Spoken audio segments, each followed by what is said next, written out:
So our first question comes from Mufokeng. We're going to actually take that question. There's a lot of questions that she sent to us. This is actually Frida Mufokeng. So we're going to go through those questions that Frida wanted us to help with.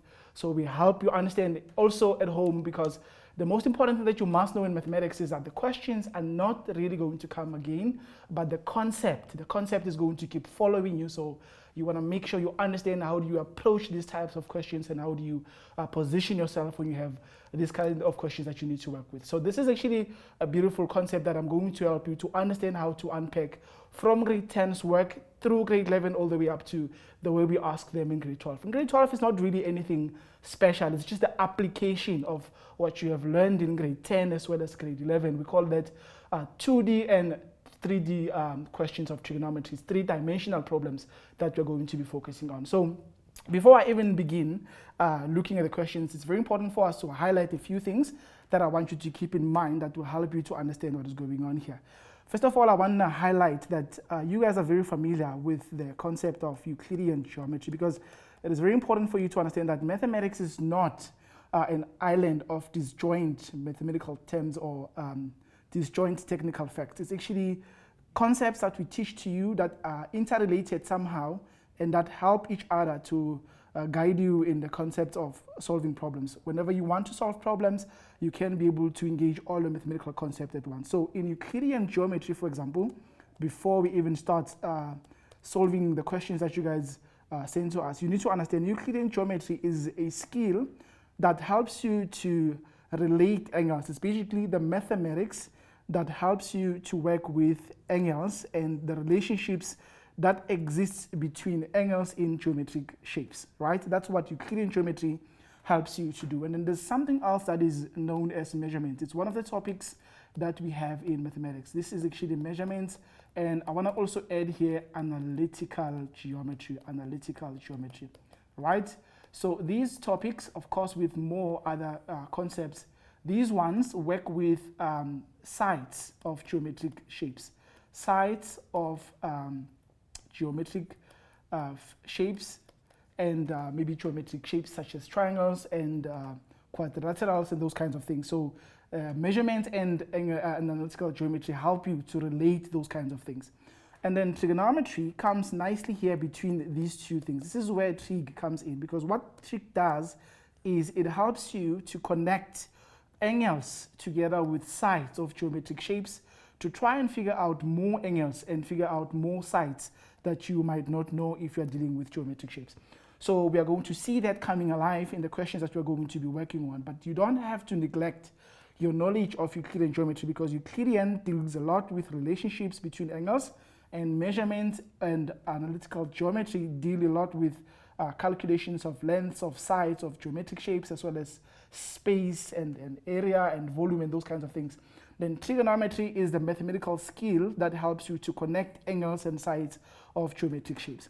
And what we learned in grade 10, if you may just spend some few minutes to explain, because everything we're going to do is going to revolve around this concept. In a right angle triangle, if you've got a right angle triangle, this is where the trigonometric ratios are defined from. We define them from a right angle triangle. We say if you've got a right angle triangle and you've got some random angle, which we can imagine as theta, the side that is opposite that angle is what we call the opposite side, right? And then the longest side in a right angle triangle is what we call the hypotenuse side. This is information that you guys already know, but we get a lot of questions where people miss the basics that assist them in solving this problem. So my intention here is to highlight a few things that you might be struggling with that will guide you and help you to follow the lesson as we go along trying to answer the questions that you guys are saying to us.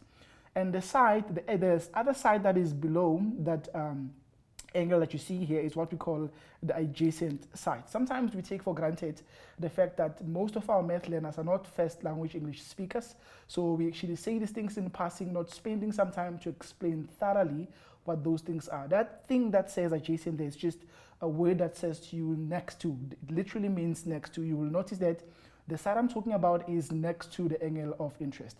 So if we have a right angle triangle and we have just labeled the sides like the way we did there, there's a couple of things that we're going to start talking about. For example, the ratios. The ratios, when we talk about ratios, a ratio is a result you get when you divide two or more things. So if you look, for example, at the ratio of the opposite side to the adjacent side, we then said this, by definition, will be the sine of that angle theta that you see there, right?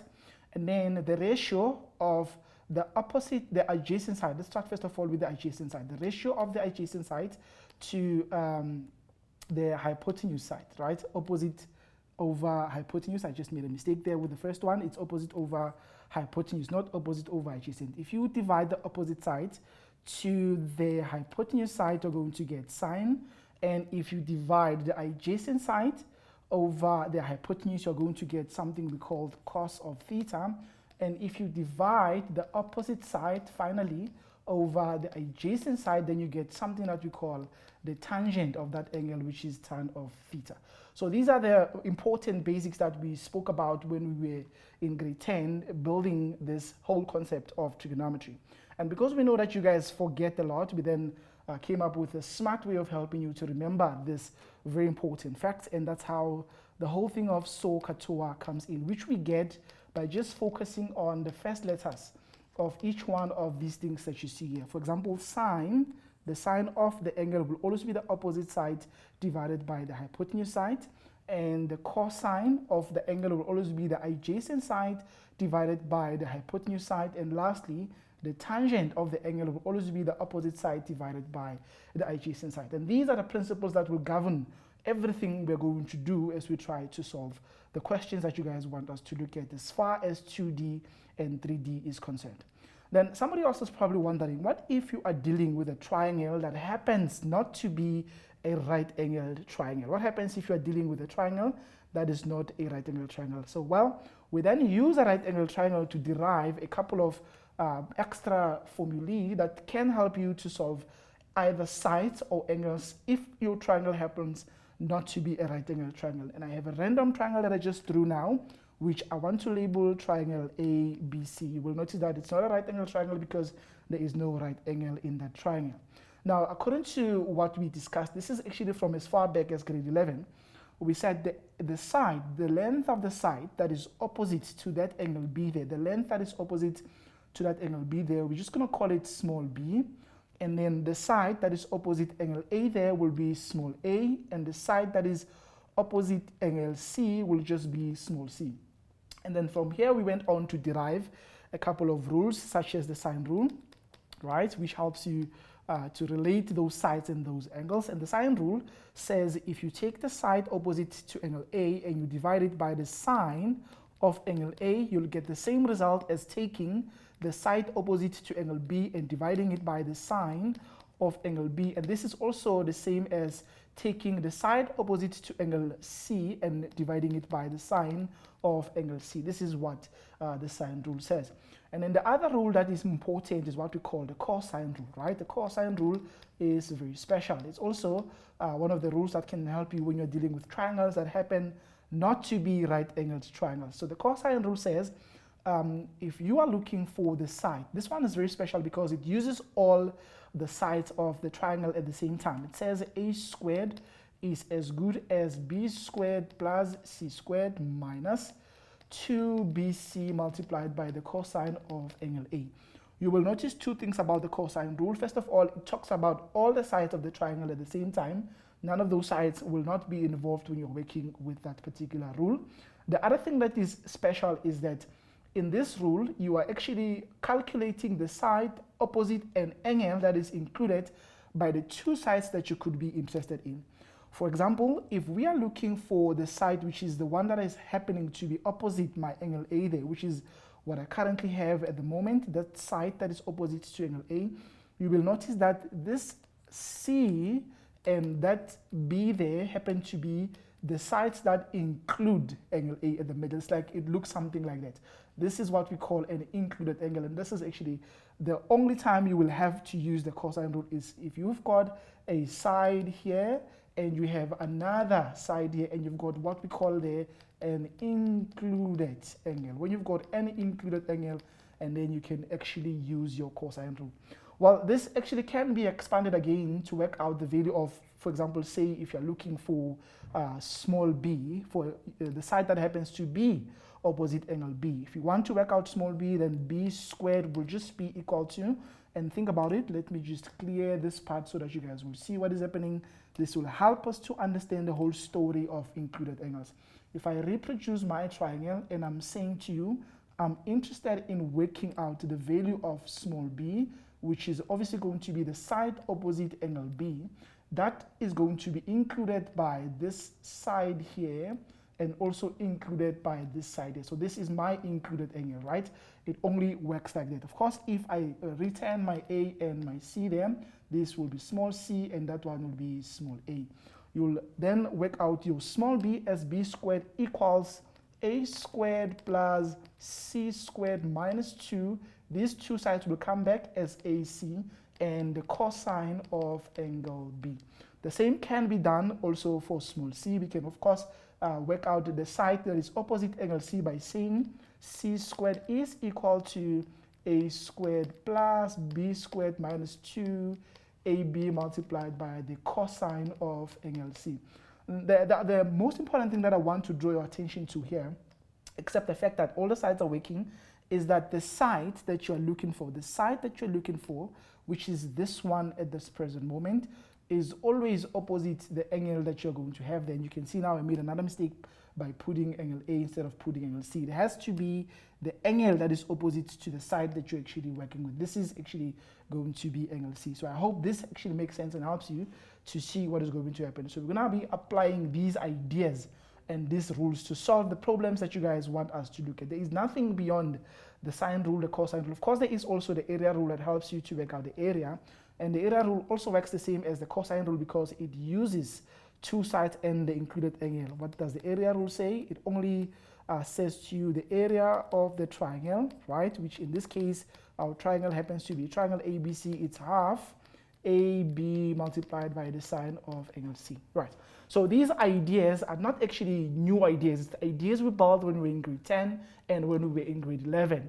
We actually learned how to actually prove these rules. The sine rule and the cosine rule are examinable. You might find that in an exam they might ask you to prove the sine rule or even prove the cosine rule or even the area rule. You're not only limited to proving geometry theorems. You might also be required to know how to prove your sine rule as well as your cosine rule and even the area rule. So what I'm going to do now, I'm going to apply only these things that you see here, of course, in conjunction with the other identities that you learned as far as trig is concerned, to try and solve any of the questions that you guys wanted us to look at and work on. So let's go to the first question that was sent us by Mfukeng and see what the question is all about and what you need to do in order to solve that kind of a problem.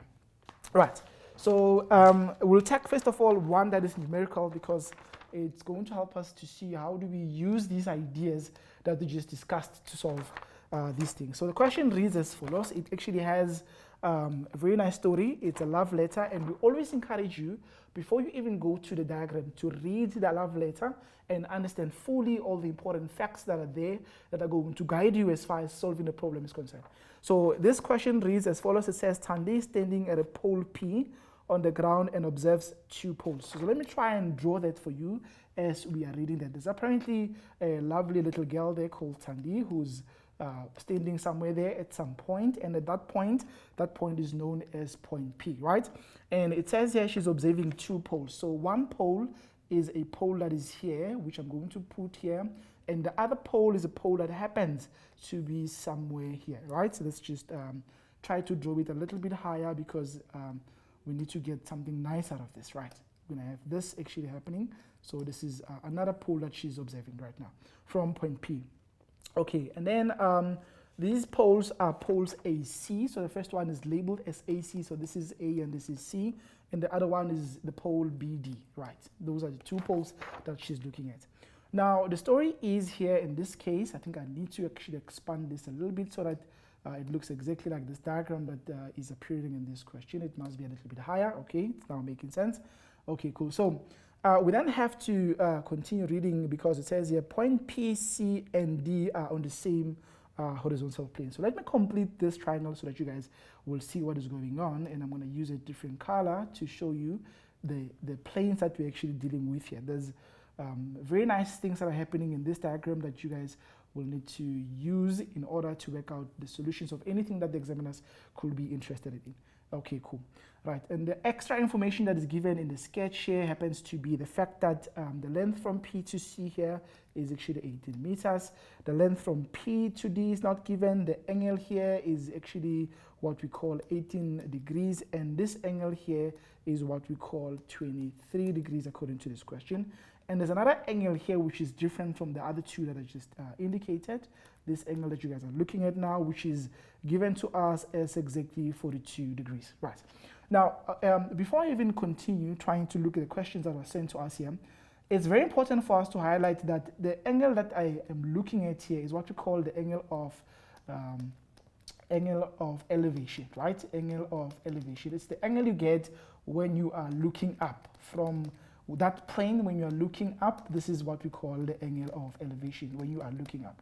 Now, if somebody gave me an angle where we are now considering a situation where you are at the top, for example, look at point B at the top, look at point B at the top. If I want to talk to you about this angle here, that will be known as the angle of depression, right? This angle here will be known as the angle of depression because it's the angle you are getting when you are looking down from point B, maybe looking towards point P. So very important for us to keep that in mind. Okay, cool. Now, the question that we have here is as follows. It says to us here, number one, we need to calculate the distance from Tandy to the top of the pole AC, which means we need to calculate the distance from Tandy to the top of the pole AC, which means this is as good as asking you to work out the length, right? The length of that AP that you guys are looking at there. So we have to figure out how long is AP. Okay, cool. Now, what is important here, I'm going to use this paper to show you what is happening here, because sometimes you might make mistakes when you're dealing with 3D and 2D questions, right? 2D questions are not complicated, they're very straightforward, everything is on the same dimension, there are no problems, right?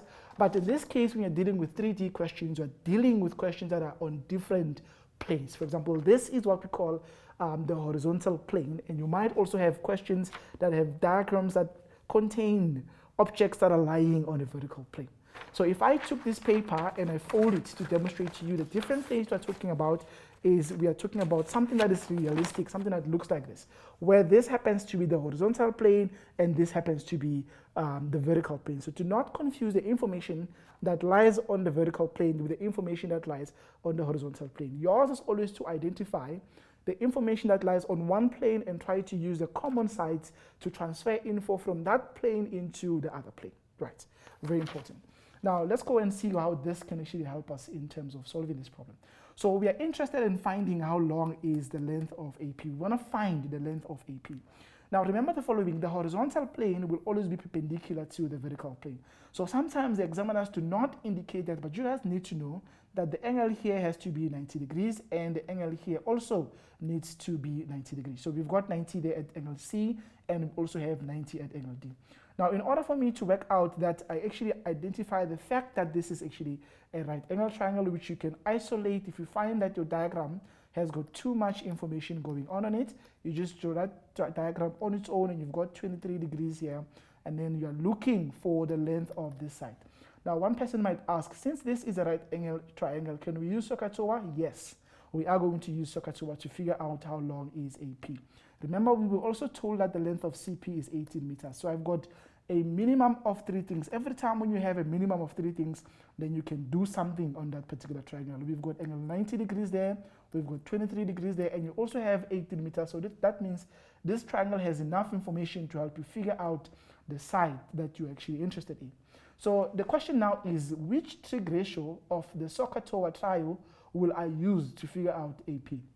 Now, if we may label, we were given the adjacent side and we are looking for the hypotenuse. The big question here is, which trig ratio will marry the adjacent and the hypotenuse? And you guys should know from SOHCAHTOA that the K is the one that we're interested in. So cosine is our trig ratio of interest. So what I'm going to say is the cosine of 23 degrees is given by the adjacent side divided by the hypotenuse. So it's going to be CP divided by AP that the examiner is interested in. Now, if you apply substitution there, your cosine of 23 degrees is CP, which is given by 18 meters, divided by AP, which you are looking for. And if you apply cross multiplication, your AP comes out as 18 divided by the cosine of 23 degrees.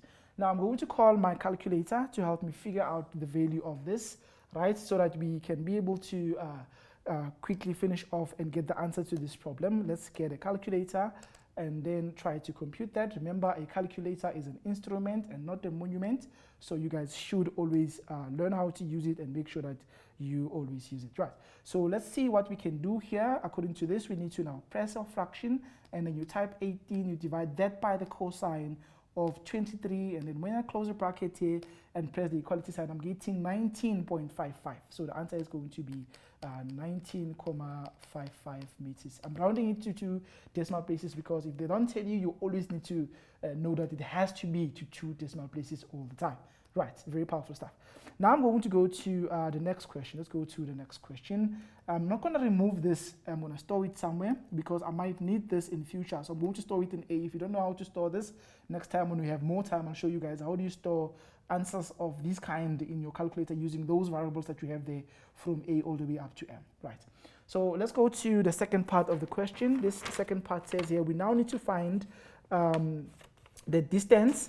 Right. The question says here the distance between the top of the poles AB. Right, we need to find the distance between the top of the poles AB if PB is 22.65. So we are told now that PB is this distance here is apparently 22.65 meters. We just figured out the other one is 19.55. I now know how long this is, so I'm going to write that 19.55. This is 19.55. Now the examiner is asking you to figure out the length of AB, which means from A all the way to point B, how long is this? So we want to find the length of this particular side here from A all the way up to B. Remember, point B is right there at the top, is right there at the top. Okay, cool. Right. Now, in order to figure out that, you'll notice that the triangle we're interested in now happens to be a funny triangle that is not a right angled triangle. But what do you know on this triangle? You know two things. You've got two sides, right? You know this side that is the one which is worked out. You also know this one. And you also happen to have an angle here, which I would want to call an included angle. So if you have an included angle, you will definitely use the cosine rule. So I'm going to reproduce the triangle so that you guys can see as we do the substitution, right? The triangle looks like this. We've got 42 degrees here.